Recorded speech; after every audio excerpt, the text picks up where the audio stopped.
Star FM, your first choice for sport on Thursday, the 11th of May, 2023. It is the Daily Sports Zone, and I am Rukudzo Vengesa. Proud to have along with me in the studio Ash Tikiwa and Simba Chiminya. They will be my two pundits for the evening. Here's what you can expect on tonight's edition of the show. It was another very rough day for the Zimbabwe side in their 4-day match against their counterparts from Pakistan, the Shaheens. I'm talking, of course, about the Zimbabwe A side in cricket.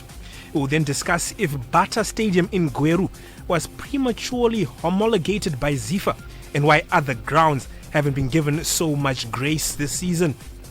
And the UEFA Europa League takes center stage tonight in football. We have Juventus taking on Sevilla while Roma meet Bayer Leverkusen. Before we get into the show proper though, I want to talk Marshall Mnetsi, the Zimbabwe international midfielder, making more serious waves with his kind heart and humanitarian work. So the ransom midfielder, of course, gives between 10 and 20% of his salary per month to his foundation, the Marshall Mnetsi Foundation, which pays school fees for underprivileged students and also supports grassroots local football development. He also recently signed a new contract with Rance in which the club donates 100 euros to his foundation for every kilometer he covers during a match.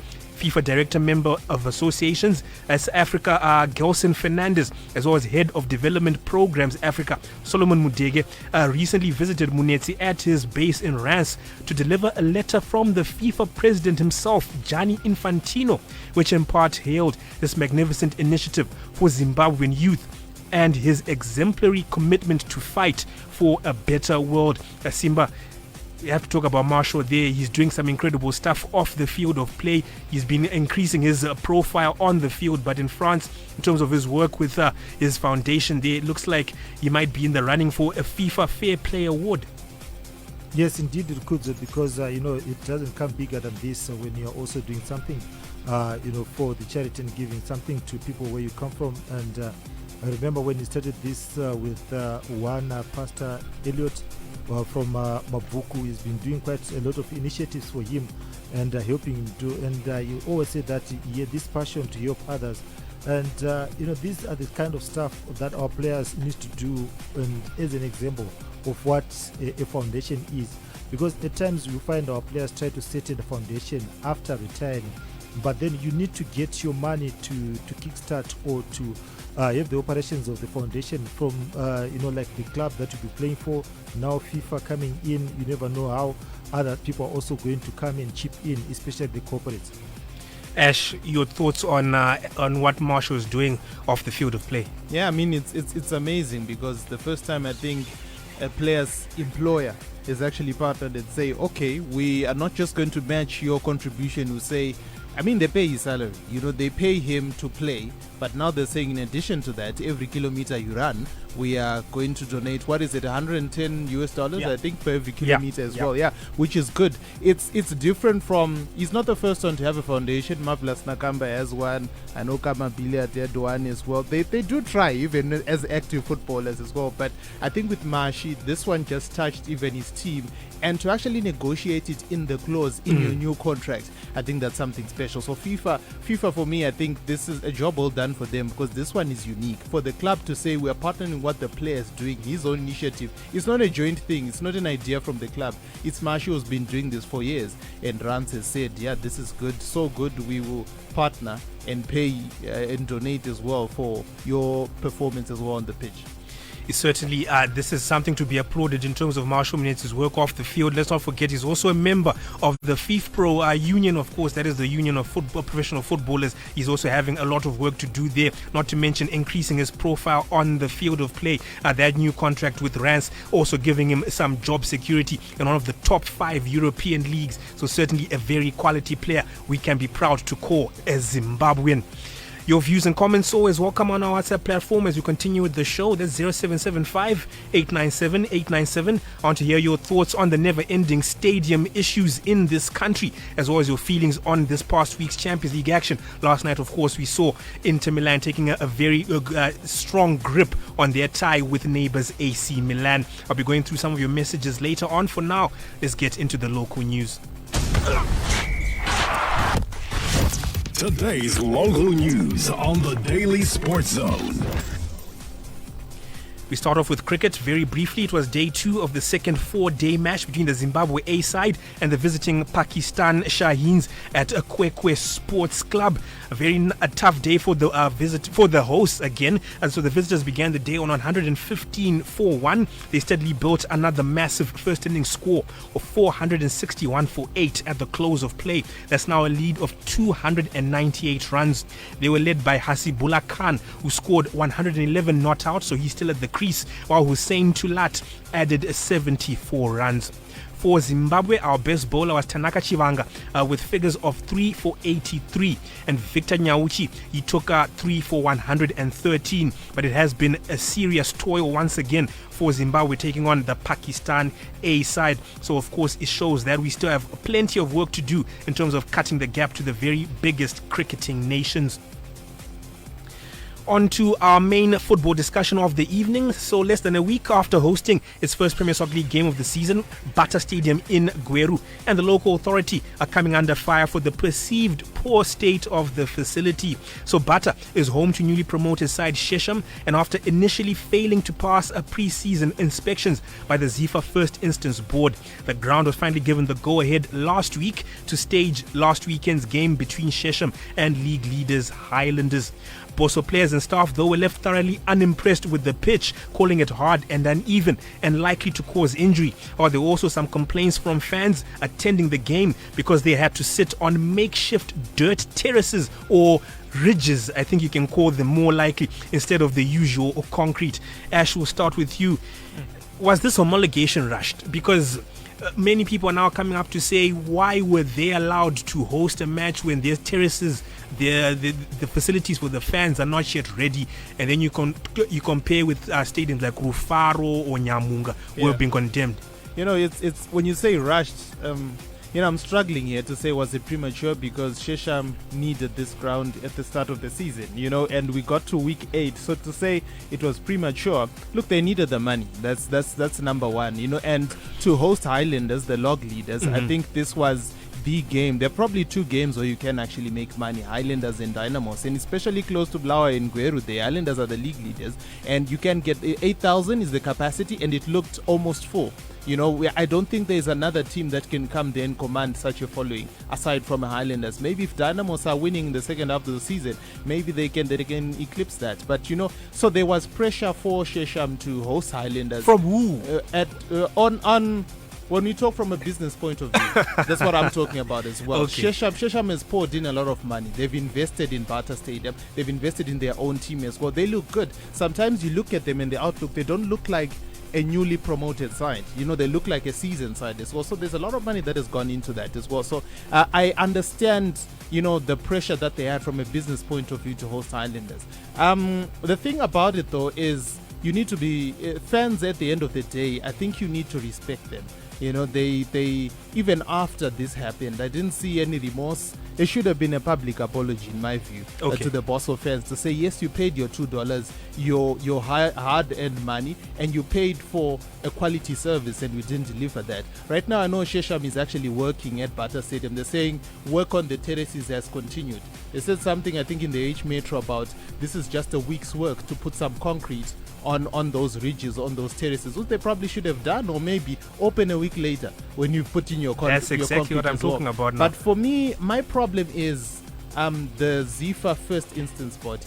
I think for me, the standards, I can't call them double standards, I'll call them weird standards because I'm not understanding as well, because their own assessment and then what the stakeholders, such as the fans, are then assessing or looking at and appreciating are 2 very different things. So maybe sometimes it's not even a disconnect. The FIB needs to understand exactly what stakeholders appreciate and want at the ground. I think if you solely focus on dressing rooms, the ablution facilities, yes, they seem to be nice, dressing room and the sizes and everything, but then the terraces, that's a big part as well, because fans are paying $2. It's actually an expensive ticket for where they were sitting, the Highlanders fans as well. And if you look at that, to say this was approved, the FIB approved this as well, that for me, that's where it baffles me, because it's so unfair to Highlanders to sit there and watch their team.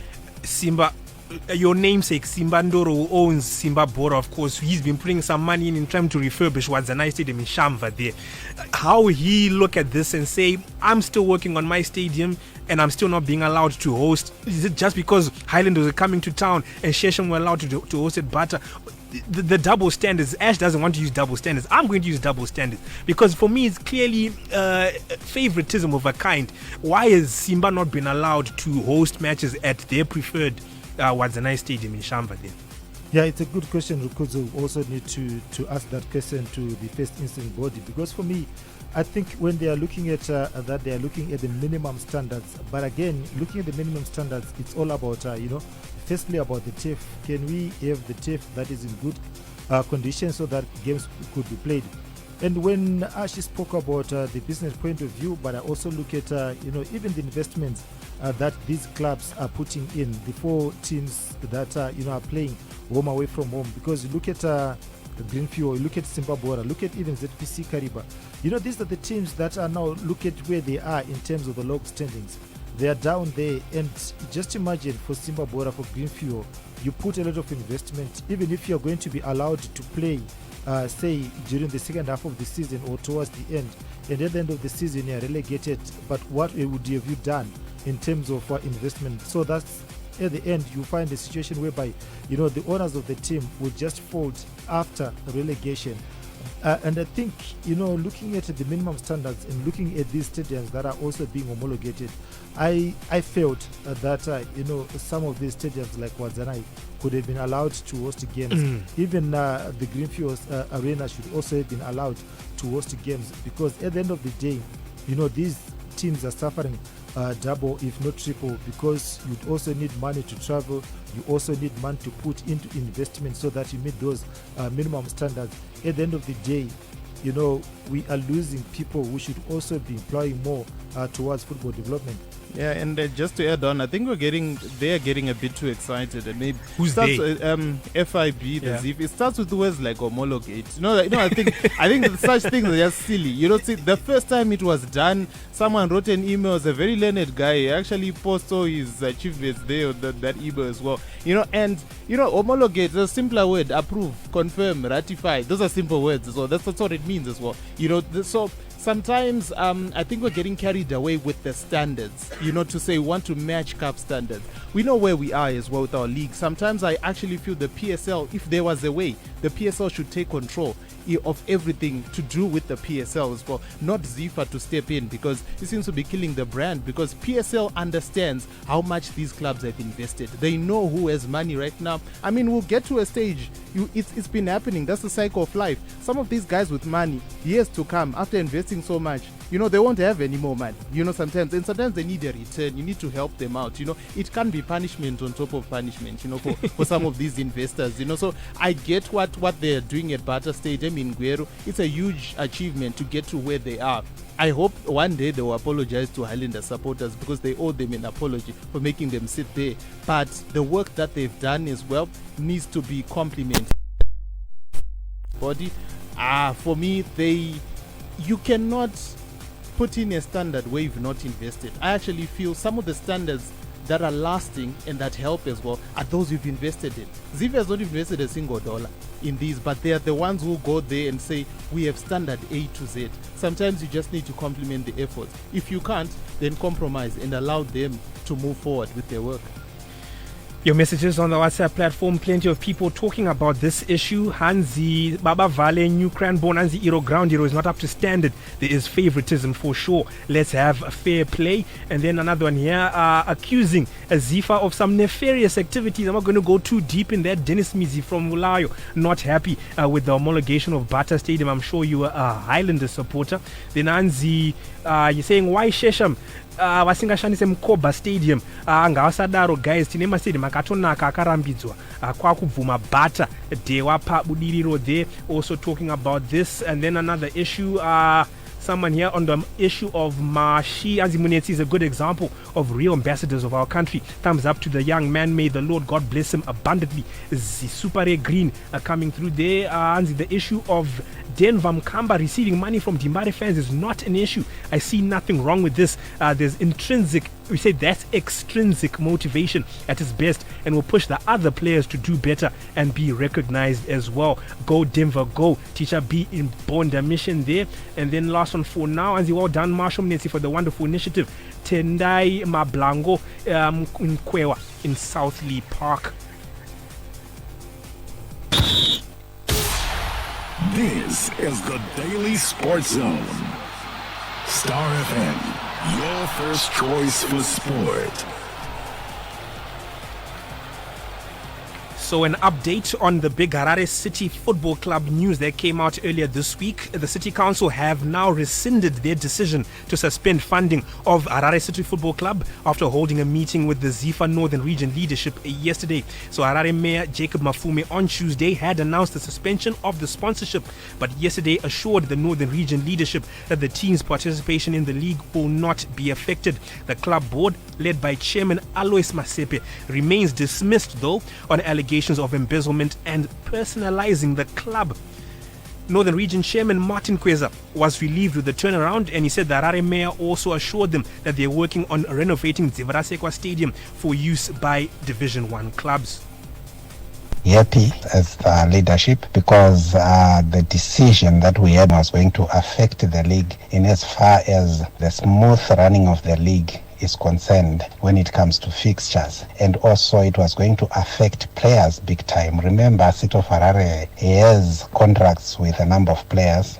We also discussed with the mayor the issues to do with Dzivarasekwa Stadium, where we requested the mayor to put it on the top priority in terms of renovations of sports infrastructure. Mayor was also in agreement. So that was Northern Region Chairman Martin Kweza Simba. Very quick turnaround here. It looked like Harare City was done for. A day later, they're still in existence, still under the sponsorship of the City Council. Is this the end of the story, though? Not really, Rukudzo, but I think the mayor was a bit emotional there because of the fight between him and Alice Masepe, and then he took it on the players of the team. Because look, I don't think it was the right decision to make right now. If they had wanted to disband the team or stop sponsorship, they should have done it before the start of the season, because these players had signed contracts and they're expecting to have their contracts running until the end of the season. And again, it comes back to the issue that we have also talked about in terms of our institutions, in terms of the constitution, because you spoke about the mayor saying that Masepe was now personalizing the team. The reason why he's doing so is because, just like the 1963 Dynamo's constitution, where nobody else, can really interpret it or comes up with the constitution say that this is what was agreed. Masepe was there when the constitution was done, and probably is the only one who has the constitution. And within the constitution, there is a clause somehow that also kind of gives him something within the team. So when he goes and says that he's part of the ownership of the team, but again, you look at where the funding is coming from. It's coming from the Harare City Council. So when the constitution was done, that's where the problem was. And you'd find that how many people were there when the constitution was done for Harare City, who are a part of the leadership right now at the council. You'd find some of them are no longer there, and it gives power to Alois Masepe. So that's the challenge that we have in this country. A big challenge there. Last story before we go international now. A very special feature here on football fans with disabilities, in particular fans who are visually impaired. Tafadzwa Nyamziwa is a former Star FM presenter who's been living in Germany for the last 5 years and is still working as a broadcaster. So Nyams, as he's called, he is blind, but he's a big sports fan and recently went to a German Bundesliga 2 match in the city of Hanover. The match was between Hanover 96 and Heidenheim. So he told our very own Steve Vickers how the blind and visually impaired can still support their favorite teams. Game that you're going to the stadium. By the time you get to the actually before you get to the game, football game, you actually phone the club and you make them aware that you're going to the stadium. By the time you get to the stadium, the commentary team was actually waiting for me, and they handed me my headphones, and they introduced themselves to me, and they told me that we're going to be doing the commentary for you. And then I took the headphones and you just plug them at the side of your chair, and you're able to listen to commentary. So the commentary that you're listening to is more of radio commentary. You can actually visualize things that are happening on the field of play, and it's so amazing. The commentary was just so amazing for me. It was so good. And then as the crowd was applauding and cheering up, it was so fun because you feel part of the crowd. And yeah, Germans really support football. It was so amazing. You know, all the hearing the sound, the crowd and everything, which was so amazing. Then just after the game, the commentary team also then come to you, and they got the headphones from me and just asked me how the commentary was and everything. But that was an amazing thing, because I knew all the action from the first minute until the last minute. I was actually part of the fun and the activities, and I always find this thing as a great thing. Oh, wow, what an experience. So, Nyams, how does this compare with going to sports events as a fan with disability in Zimbabwe? I've been to the Forest Stadium, I've been to our sports club as a blind person, and they do not have facilities that can accommodate the disabled. So I think one thing that the city council needs to do, and the owners of these sporting facilities need to actually go on a fact-finding mission and to know how certain countries have done it, what have they done in terms of accessibility, so that people with disabilities can also go and be part of the fun, support their teams, and even go and support the country when things are happening, you know, in terms of sporting facilities.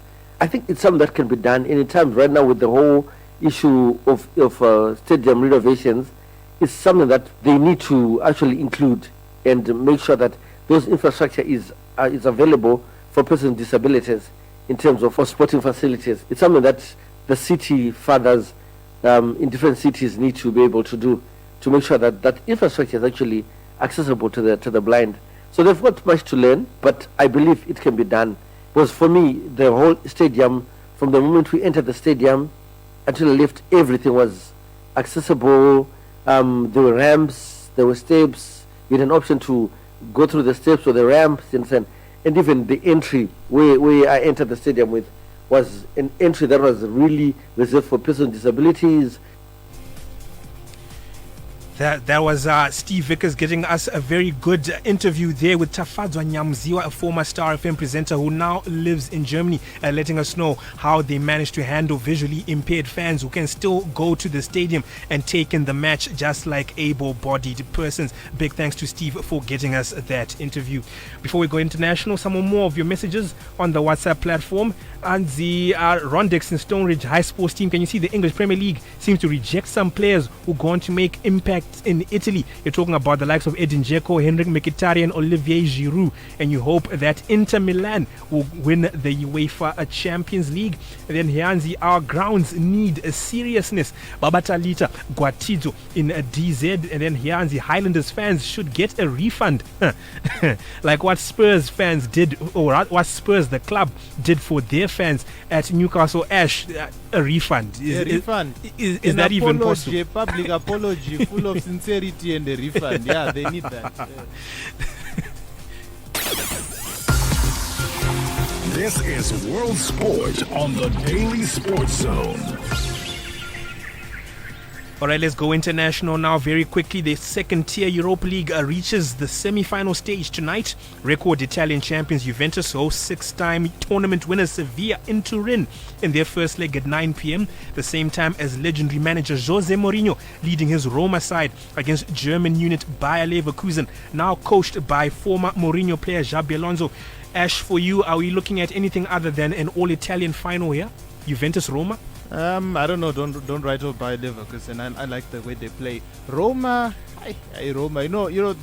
I like that team because of Mourinho and Tammy Abraham, guys like Dybala. But yeah, it's always a struggle for Roma to even win a game these days. You know. So I don't know. The fans in Italy, you know, especially in Rome, I think they're probably the best in the world right now. They'll support their team no matter what.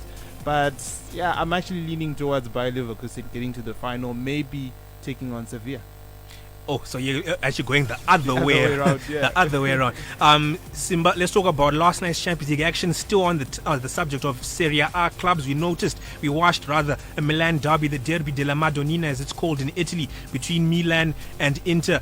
Inter hitting them twice hard in the first 12 minutes and the game was done. Maybe they should have scored more goals, in fact. That is the black and blue side of that city. is it over? Are we already saying maybe that Inter have booked their spot in the final, or maybe Inter will still be holding a bit of regrets that they didn't find their third and fourth goal, which their play deserved in the first half particularly? I think they can still score more goals in the second leg because if you look at how they've been playing, even the league, I think the last 4 games they've been winning them on the trot. And also look at the attacking, look at Edin Dzeko, the way that he has been scoring goals. And, that fight for that number 9 jersey with Romelu Lukaku, inspires both players. And look at Enrique Mkhitaryan, and he's that kind of player that you saw at Arsenal before he went to Man United. And he has been really doing well. And you also look at Martinez, his combination also with Lukaku if he's in. And, for AC Milan, after winning that title last season, they've never been the same. Yeah. Rafael Leao is not the same player that you saw. And look at the players that you can count on from AC Milan to change the game. You don't find any. So I think it's a game that Inter Milan are just going to wrap up in the second leg, and they're going to score more goals. Ash, comparing with the first semi-final we saw on Tuesday night with Real Madrid and Manchester City, can we really expect the 2 Milan clubs to give either of those teams a problem in the final? Because for me there was a very clear quality deficit there. I think personally next week's second leg between Madrid and City is the final. Whoever wins that wins the Champions League this season. Am I wrong in thinking that? Yeah, you are. I think the Italian teams in a one-off match in a final, AC Milan, there's so much history there. AC Milan against Man City, I'll go with AC Milan all the way. I think they can win. There's something about clubs with a great history, great heritage against these sides, these Fongong teams that want to win but they've never won anything yet. You understand? Never rule out those guys. Those teams, they play those the occasion. Italian guys, I'm telling I think they can score in the second minute and then they defend for 97 minutes and they'll be really compact. Yeah. Well, we'll wait and see how it all pans out. At the moment, it doesn't look like AC Milan are going to reach that final. Inter have the upper hand there. And then, of course, the big one at the city of Manchester Stadium, the Etihad Stadium, Real Madrid, Manchester City. That is finally balanced at 1 goal apiece. It's time to head out of the studio right now. I have Ndumiso standing over my shoulder, ready to take you through the after drive for this evening. So your closing headlines for tonight. Another tough day for the Zimbabwe A side in their match against the Pakistan Shaheens at Kwekwe Sports Club. We have the Shaheens now leading by 298 after they closed the second day on 461 for 8. And then we also talked about the Bata Stadium potentially being prematurely homologated by the FIFA First Instance Board. And tonight we have Juventus taking on Sevilla, while Roma meet Bayer Leverkusen in the first legs of their Europa League semi-finals. We'll be back again tomorrow evening, 6:05 down to 6:30 for the Daily Sports Zone on Star FM, your first choice for sport.